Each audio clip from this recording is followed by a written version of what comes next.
সাদা সফেদ পোশাক, মোটা গোঁফ আর পরিপাটি লুক নিয়ে হাজির ঢালিউড কিং সাকিব খান।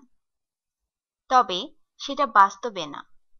সম্প্রতি প্রকাশ পেয়েছে সাকিব খান অভিনীত নতুন সিনেমা রাজনীতি এর পোস্টার। আজ সোমবার জাতীয় চলচ্চিত্র দিবসে বুলবুল বিশ্বাস পরিচালিত রাজনীতি সিনেমার পোস্টারটি উন্মোচিত করা হয়েছে এফডিসিতে।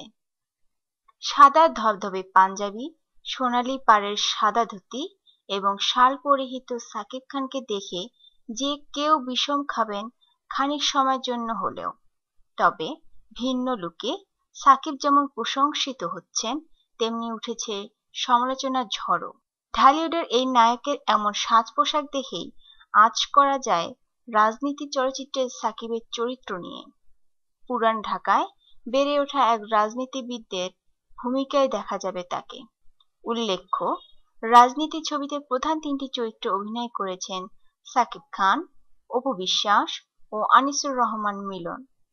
এছাড়াও অন্যান্য চরিত্রে দেখা যাবে শহীদুল আলম সাচ্চু, সাদেক বাচ্চু, আলী রাজ, পীযূষ বন্দ্যোপাধ্যায়, জয়শ্রী কর জয়াকে।